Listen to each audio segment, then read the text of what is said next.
Okay, good evening, everybody, and welcome to our Cycle 4 review and Cycle 5, no, and next steps and some concepts and thoughts about going forward. As always, please feel free to ask questions as we go. We'll be watching and monitoring the questions. If it's something that's worth stopping for, we will. If not, we'll carry it into the end. We will have a large Q&A section in the end for whatever questions you might have. Um, Pretty concise agenda. We're going to talk about a little bit of an intro of the community and what I call the skyscraper. Narmita's going to take us through the Cycle 4 review and your self-analysis, which should go pretty quick at this point because we've done it 4 times in a row and it hasn't really changed as far as calculation. Um, and it's such a powerful tool. I appreciate the feedback we've been getting on that and good questions. We're going to talk about closing steps and what's coming up. Tina's going to talk about some events and stuff and things and other places to spend and join us and spend some time. And then we'll just open it up to Q&A. As we get started, Debbie put together this awesome little summary of Basecamp, and I don't know if you had a chance to see it. It's actually on the website, but I think it's super cool. We had 541 members this year. That includes our coached athletes and our member athletes. Which is great. It's such a wonderful community. We're so glad so many of you joined us. That represents 15 countries, 383 cities, 47,608 workouts, over almost 78,000 hours of riding, and 4.3 million TSS points. So that's a lot of work. So good night, everybody. Like, what a great job, right? That's amazing. And I have to tell you, one thing I saw this year in Basecamp, and obviously I've been doing this for a while, I've seen pretty much them all. I saw more compliance this year than ever before. People doing the work, turning things green, doing their strength training on the nutrition game and stuff like that. And I think that was spectacular. It was awesome to see. And hopefully it's paid off in your fitness and enjoyment. All right, let's talk about a little intro. There's this thing, I teach this to coaches, and I actually take my athletes through this at different times as a way to maintain perspective. And I want to leave this as a thought for you as you look back over these last 16 weeks. So there's a concept called skyscraper. And a way to think about this is in New York City, and I use New York City as an example because I grew up in New York City. Most people don't know or guess that because my accent is gone, but you could talk to people in my family and get a heavy. I'm the only one. I moved out to Pennsylvania and lost the accent. But when you're in the streets, you go, this is Times Square for those of you who know, and you're at that street level and you're walking around Times Square, New York, or anywhere in the streets. New York seems so complex. It's loud, it's busy. There's so many lights. There's so much stimuli coming at you that it really looks very, very crowded. And when I send my friends and stuff like that to New York City, I always say, get off the train, go to Times Square, spend a couple hours in Times Square, and then go to the Empire State Building, go up top and look out. And this is kind of this notion. And as athletes and as coaches, we all need to do this. And sometimes when we're in those streets and we're walking around, all that stimuli, all that noise, all those people, we don't see things well.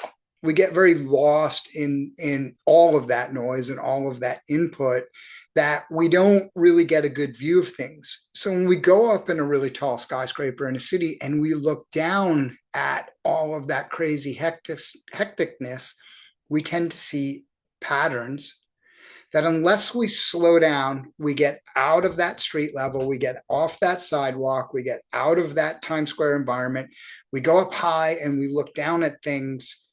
We don't see what we've done. We don't always appreciate what we've built. We don't understand the patterns of the things that we've gone through and the accomplishments that we've had. So, as athletes, one of the things I want you to remember is go up in your skyscraper and phases in your training.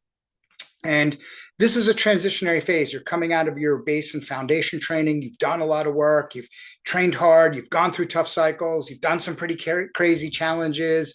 You've pedaled with high cadence, low cadence. You've stood on a bike. You've sat on a bike. All of these different things.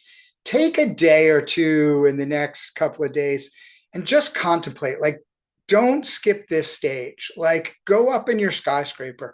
Maybe put your training peaks on your screen. Take a look at the things that you've done and what you've accomplished. Look for the patterns up there because you'll understand as you go forward as an athlete you'll understand it differently. Maybe you couldn't see the patterns while you were going through it, or things felt that hectic, but now's the time to see the bigger picture. If you think about that bigger picture, your skyscraper view, remember the process we started with: consistency, rhythm, and progression. Not fancy super workouts, and we're going to do this, and we're going to do that other thing, just the basic training pyramid.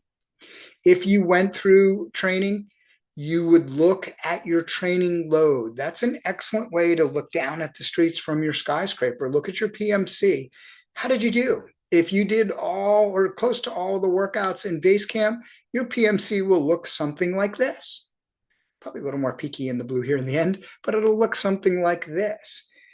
That's consistency. That's the foundation of your training. So looking down from above, how did you do? Don't get caught in the minutia of, I couldn't hit these workouts, or I was 5 TSS short there, or that was just big picture. How did you do in these 16 weeks? Look down from your skyscraper, look at your PMC, and think about it. Could you have done a little bit better? What did you do great? Celebrate whatever it is. We learned about this concept of training training status, which is one of the keys to really building a high performance athlete. Again, it doesn't come down to some specific workout. And if you're doing 3-minute intervals versus 4-minute intervals, or if you're going 308 watts versus 333 watts, it really comes down to how many days are you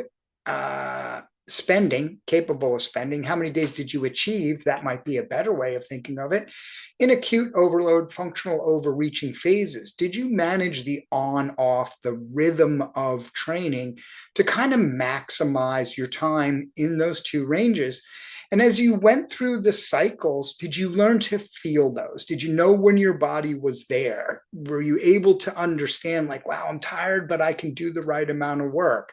So go back and think about that. Like, were there triggers? Were there things that you now can see if you spend time in your skyscraper, looking down and saying, I got a lot of time in there, and here's what I was feeling when I was in those zones. Also in your skyscraper view, think a little bit about what we were doing as far as improving your overall fitness. We looked at metabolic, cardiovascular, neuromuscular, and we had biomechanics elements in all of this, interplaying and working together. Look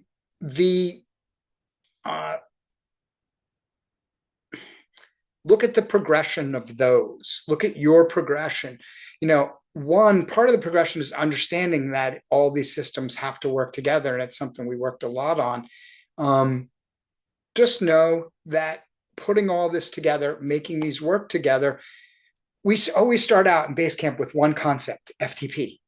Like, we think improvement is just, can I go from 200 to 210 watts, or some number of change? And if you go from 200 to 195, not that you should ever set it backwards in base camp, am I failing, or have I done things wrong? FTP and performance are two separate things. And that performance starts with driving this interplay of your fitness. Think about your skyscraper view when we worked on conditioning. Your mental performance, your cadence control, your power pacing, your breathing, your position posture, all those little things we put in place, workout execution, things like that. All those little things we put in place that, I don't know, make the difference in your performance. It's not just fitness. It's all these little items of conditioning that really allows you to bring it forward. We spent a lot of time, probably more time in this base camp than other base camps, focusing on, we did more cadence work. We did more neuromuscular manipulation. We had a whole boot camp and mental performance program. We had an excellent course on breathing from Brian Hammond. A lot of work was done here. Hopefully it's carried over. And finally, think about your knowledge, what I call the athlete IQ. I personally believe one of the greatest benefits we get from base camp, and it's something you'll continue to get year after year, and you see it all the time in our veterans, you increase your athlete IQ. And in the increasing your athlete IQ, you become a better trainer. You become, like, not trainer like you're training something, but you become a better athlete. You become better at training. You make better decisions in your training and stuff like that. And I'll close in this little intro and hand it over to Namrita here, is You know when this was so evident to me, and it's so cool that we actually had this chance to see this expressed in challenge 4 when things went wrong. Um, Nobody complained. Like everyone knew what to do. People made good decisions. I loved seeing the stories um, of people. Uh, I was, I did this. I stayed with my warm up. Like Doug Rousseau wrote a great like little thing what he was doing and stuff like that. We all did that. We all just sailed when technology gave us. We reset up. We got in. We performed, and everyone performed pretty darn well. You dealt with all of those scenarios really well because you had more knowledge, you had more basis, you had more understanding, you made good decisions, you got to the line, you raced well. And that's really one of the best parts, in my opinion, about base camp. We train and train well, we get fit, we build conditioning, we build performance, but at the end, we hope that you leave with, being a more knowledgeable and more ready athlete. Okay, I don't think I'm going to give slide control to you, Namrita, so you can turn your old slides. Okay. So we have done this a few times, and this is our final self-assessment and scorecard review for cycle 4. So again, I read also a couple of comments in the Facebook group today about how people were very appreciative of this whole concept. It helped to give that skyscraper view and that self-assessment for your own work. It's so easy to otherwise focus on maybe what you missed or what you didn't nail 100%. But again, the goal of this is to exactly trigger that self-reflection. So you can, looking back now, reflect on what got you there, what got you the, good consistency, the good progression, the right type of intensity. And it's not to beat yourself up. So this is my scorecard up here, and I really didn't even want to do it because I felt like I had a terrible cycle 4. But then when I did it, I was like, okay, going back to that skyscraper view, it really wasn't that bad. And I had to work really hard to get back on track after being sick and all that. And so, it's something that you should look at and say, um, just be proud of what you did. You know what you had to deal with this last cycle. It was hard training if everything is going right. So, don't really compare it to other people. Just compare it to yourself and, take that, whatever you learn forward, um, as you go on and train from here. Because some of you are working with a coach. Even if you are, it's up to you to structure your schedule to do the actual work on the bike. So take those good habits forward and always think about maybe what you could have done better. So how did you score? Consistency, we're always looking for over 90% is excellent. So you've completed 90% or more of your planned workouts. Again, this goes back to scheduling, planning ahead. You just can't get away from that, whether it's training or nutrition or recovery. Um, if you did have something happen, don't overdo it and try to make up all the workouts, in the next week. So hopefully by now you realize that really just doesn't work. So do your best with being consistent the first time. I think most of you are very committed. I don't see a lot of people making excuses and stuff. It's more of like life happens and how do you get back on track and be consistent? That is the name of the game. And the rhythm. How did you score here? So we looked at time and zone for zone 1 specifically. Your time and zone for the others will really depend on your plan, your volume. Um, but we wanted to limit zone 1 time to less than 17%. That's excellent. If you had a little more than that, maybe you had a good reason. Um, but again, just something to be aware of, especially now when you start going outside. And we talked about this on today's podcast, right? Like you don't want to just check out and coast. And you want to stay focused in the intervals. You want to stay focused in the recovery intervals. You want to stay focused in your endurance rides. And when you go outside, it's the same thing, especially if you have a workout to do. Stay focused on the actual purpose of the workout and don't get carried away either on the high end or the low end. So your intensity progression, you can add up your total time in zone 3 and zone 4. So from cycles 3, where we started doing more sweet spot tempo, cycle 4, we advanced that to higher tempo, more sweet spot, even getting up into FTP.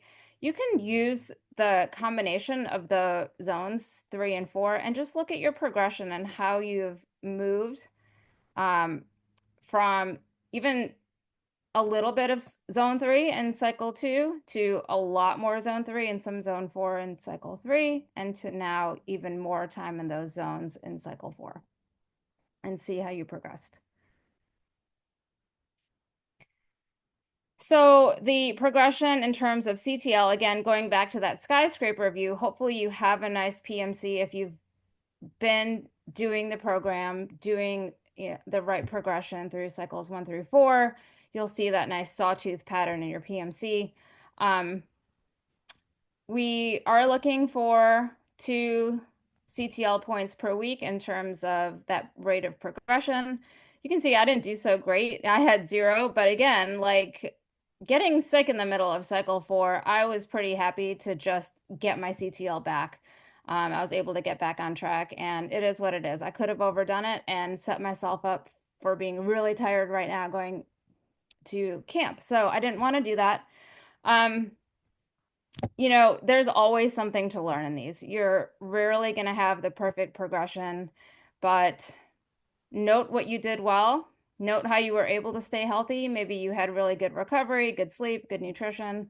All of those things matter when it comes to building a long-term progression and getting the right ramp rate.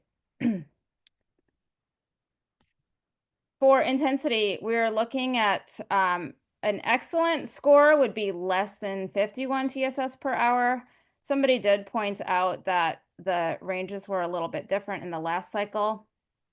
So just going back to what this is. So when you are doing higher intensity work, like some of our VO2 work, our speed and attack intervals, you're going to have a little bit more zone 1 recovery time, so lower TSS per hour overall, even though you're doing those short, hard intervals with the high intensity. So what you don't want to do is ride a bunch of moderately hard volume on top of that. So if you had more than 53 TSS per hour, probably better to either add some lower intensity volume or just make sure that you're doing the right amount of zone 2 volume and not riding that too hard. Okay. That's it for the scorecard. I think everyone gets it by now. And I think the bigger picture is, see how you progress cycles 1 through 4. How did you improve? What can you still improve on from here? Agreed. And I think it's good to score it. The real learning is how could you improve it? Like that's always such a great, it's a great thought process. And Alex had made a statement and I responded to it in the Q&A about how the premium accounts weren't open long enough to get to it. Sorry about that. We tried to leave them open as long in the day as we can, and we could, but it's a little bit out of our control. There's a lot of accounts, and what they do with those accounts or what happens to them isn't always what we can. There is a premium. You can get the 25% premium update if you want to go to premium. That discount is in the swag section. If you did not get to it, you can calculate most of those manually. And it's in the slides how. You can just look at your weekly totals and kind of add it up. You can do compliance just by counting. You can do your CTL improvements, your progression. So most of that you can do manually just by using your weekly totals. Sorry about that. All right, a couple of coaching tips from each of us. I asked each coach to put together a tip. I'll go first. So my tip is don't discount how impactful the community has been on your accountability. We get this feedback a lot every summer where somebody's like, yeah, things kind of went downhill after base camp, or my highest FTP test was coming out of base camp, or my best performance of something was right in the last base camp. And then I go back and I look at their training and we tend to lose discipline. Now, this is a fine battle. I know something Tina's going to talk about. So it's not like you need to, continue to grind yourself to a pulp or anything like that, but just understanding that the community really does help us get on the bike 4 or 5 days a week, 6 days a week. The community really does help us add the hour or a little bit of work here and there where we can. Try to carry that over, do some fun things, come out and be part of the community. We're going to be on the road a little more this year, but try to be accountable to you, yourself, and keep up the level of just do the work that you've been doing through Basecamp. I mean, I think yours is next. I'll slide. Nope. Did I jump you? There you go. Sorry. Okay. Yeah. So similar, remember what you learned about the training rhythm and the importance of rest. So it's important, especially now, if you are starting to build towards performing at events, you're going to see the intensity of the hard days go up. Maybe your rhythm changes a little bit, or similar to cycle 4, where you're going hard on Tuesday and hard on Saturday and not so hard on Thursday. But don't forget about the easy days. Don't forget about the rest days. Remember, with the super compensation, how that works is you actually come back stronger after rest. So it's easy to get caught up in, wow, I feel really fit. Now I can go do the Tuesday group ride and the Wednesday group ride and the Saturday group ride, and maybe Sunday I'll do a long ride. But then you fall back to the old patterns of becoming stagnant, and not being able to progress to actually hit a peak for whatever that is. And don't forget, specificity is important. So yes, group rides are fun, races are fun, but focus on what your goals are, and don't forget that specificity in those workouts is what's going to drive your results. Always be pushing, but always rest too after that. And then I think Yeah, your picture got on the wrong side there. Sorry. No. My one tip I just wanted to add is that we've spent for many of us an entire season staring at a Zwift screen that puts your power and your heart rate and your cadence in like giant numbers in front of your face all ride long. And that's important. And to build on what Tim and Namrita just said, that specificity and that training, that's all key, and we want to use that as we transition outside. But just a friendly reminder that happiness on the bike and the joy of riding a bike is really important. And that's why most of us are doing this.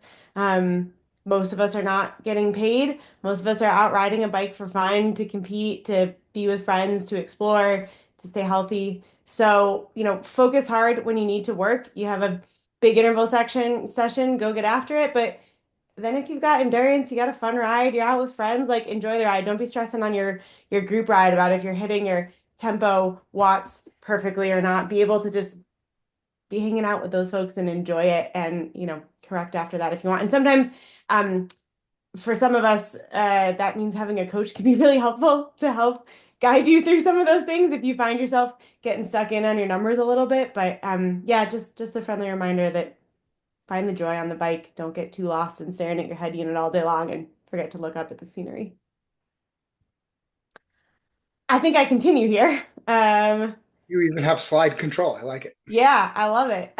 So I'm just going to run through a couple quick slides for wrapping up, and then we have wrapped up. So I will not dwell on these too long, but I want to share just a few things. So closing schedule, I think most folks have seen this. As we just talked about, Training Peaks account, those go back to from premium to basic today. If you are a coached one-on-one athlete, you'll find that those are still premium. That's a benefit of being a coached athlete. Our Facebook group is open until Wednesday, so if you have any final things you want to share, please jump in and do that. There is an alum Facebook group you can join. Keep up the social chatter if you'd like. Explore Team, there's another group for y'all as well to be able to connect around events. And then the Coach Corner / the locker room, where all the recordings and previews and reviews are, that closes Monday, March 31st. So next Monday, anyone who's a coach one-on-one athlete, you will have some access to certain pieces of that going forward. More on that coming. Explore Team. I know so many folks have joined the Explore Team. We're super excited about that. We're going to have more information coming on that. Really, we're looking at the summer riding, racing, bringing people together in person. Kind of like what we just talked about. It's really nice to ride with community and friends, and it's really fun to show up at something and know that you've had this 16-week connection with this community, and then you can show up and ride together, and you have a whole sort of basis of knowing each other through this. It's a pretty special opportunity. So I want to use the Explore team to be able to continue to connect and find each other across the country, across the world, races, events. You don't need to be a racer to be on the Explore team. You certainly can be. Our team, our coaching team, the three of us will be at Lauf Gravel Worlds in August. Many of our other coaches that you've seen leading the rides, they'll also be there. I know at least one coach is planning on the run, maybe as well as the bike. Yeah, it's not me. It's not any of us. None of us are running. I don't know, maybe Namrita will pick up running. Um, but come join us. The Gravel World has several different distances. Again, they have runs, they have rides, a whole weekend of events. We'll be there. We'll be having some fun. Would love to see you out there. Explore team members, you do have that 20% discount too. You should have that code in your email. You can reach out if you do not. So please come hang out with us in Nebraska. We're gonna have a good time. And then don't forget that you can keep viewing the events that are happening. There are so many events happening this year, and you can see all of them and you can see who's coming. So if you haven't gone and looked at that, please do. If you're going to an event, make sure it's on there and make sure you said that you're going. And it's keep an eye out for your base camp teammates at that. Wear your kit for the event. Look for each other. Connect when you can. And then we've got more content and coaching and some surprises coming soon. So y'all on the Explore team, stay tuned. I'll also add, if you're not on the Explore team, the only requirement, well, there's two. The two requirements for being on the team is that you've been a base camp group coaching member. So if you're watching this, you checked that one off. And the second is that you grab either a tech tee or a jersey. So if you ordered a tech tee or a jersey, you're eligible to be on this team. So if you're not, come join us. If you have not ordered a jersey, stay tuned. We might have an opportunity for you coming. So hang tight. And then more live gathering opportunities. So we have 2025 camps. We've got Mallorca coming. Our team leaves, most of our coaching team, including us, will all leave this week to get out to Mallorca a little bit early and start route recon. Feels very I've been packing. There's all my stuff ready to go. yeah, exactly. So we're so excited to be back there. We have an amazing crew of folks coming. Several of you on the call are coming. Really excited about that. We already have people signing up for Mallorca 2026, in fact. So we've settled out of this camp every year, usually by the summer. So if you are interested in Mallorca 2026, just highly recommend jumping on the website and getting your name in for that, put down a deposit, because we would love to have you. And every year we're turning folks away. We're turning folks away right now for this camp. So it's been a hugely popular, it's been a hugely popular camp. We would love to see you there. So just don't wait too long on that one. If you're interested, start that conversation early. If you've got friends or spouses or anyone else that you want to drag along with you. We also do have Solvang. Our Solvang, California camp is coming up. That is happening October 26th to November 1st. We're heading out towards Coach Jill and Coach Liz's area in Solvang. Phenomenal camp out there. Solvang's the Danish capital of America. There's beautiful riding. Tour California used to go out there. Just gorgeous. Gorgeous area to ride. Some really beautiful hotel. Some delicious food. Winery opportunity. It's pretty fun. And we still do have some space in that camp. It is a smaller camp, more hands-on camp, and it is a road camp. So if that's something that sounds like it might be a fun way to spend the end of your October at, you've got all this fitness coming out of the season for, and that's a great place to put it to use, doing some climbing and rolling along the roads there. So that we have space for. Love to see you there with our coaching team. And then our third live camp that we have on the website is Gravel Camp. That typically has been the past couple years at the beginning of October. We're making a little adjustment for Gravel Camp. So we know we have some folks signed up. you can see below that bullet the Explore Skills weekends. So one of the things that we're looking to offer is transitioning that full gravel camp into more of a skills focused weekend. We have some cool ideas coming. It'll be for folks on the Explore team to do that, and we want to host a couple of these skill weekends at different levels of riders at different parts of the country. And we have some pieces coming together for that. So we're not quite ready to share the exact details, but we would encourage you to stay tuned. We're going to launch a couple of those this year. And I think for the gravel camp piece, it's not going to look terribly dissimilar for anyone who's been to gravel camp and it's signed up or signed up to go for the first time. We'll have a little bit more focus on skills and a little more on your own pieces, but still a lot of opportunity to connect together over a weekend. Yeah, and just to add to that, I mean, Kathy and I have a relationship with the YMCA and that camp that's on it, and that relationship is changing, and that's creating some of the pressure. Not like our relationship, but they're changing. There's some different directions that they're going with that camp, the campgrounds itself, that is creating some challenges. So we think we have some cool new stuff coming. We'll have it out in the next 2 to 3 weeks, latest. And then last but not least, ways we can help. I would encourage you, if you haven't already, to head to our Next Steps site, which I'm going to just drop in the chat. That's got everything that we have going on. So if you're interested in one-on-one coaching or training plans or nutrition or the bike fits or the strength assessments, it's all tucked in there. We want to help find ways for you to continue having a wonderful 2025 season. And so whether that looks like grabbing a one-on coach or jumping into a training plan, coming to events, dialing out your nutrition for the season, grabbing one of those virtual bike fits that we started about a month ago, or doing a strength assessment with Coach Menachem or Lori. We've got all of those opportunities there. As Kathy just popped in there, she is there to help. There's actually a link at the bottom of that page that connects you right to Kathy, and she can help you figure out what is the next best step for you. There's a lot of information on there, and there's a lot of opportunities to customize things or to do a little bit of a pre-made thing, or just to sort of figure out what makes sense for me. When does it make sense? So lots of opportunities there. I think that's all the things on my end. Tim and Amrita, anything else to add to this slide before we wrap this section up? No, I'll add one thing. I mean, this year we've been able to add the new virtual bike fits and the personal strength assessment. The feedback has been fantastic. The reception's been great. So we're going to keep them open all summer. So you don't have to like book them exactly right now. We're going to leave them on our regular website for booking. The personal strength assessments, we've had such a push on that.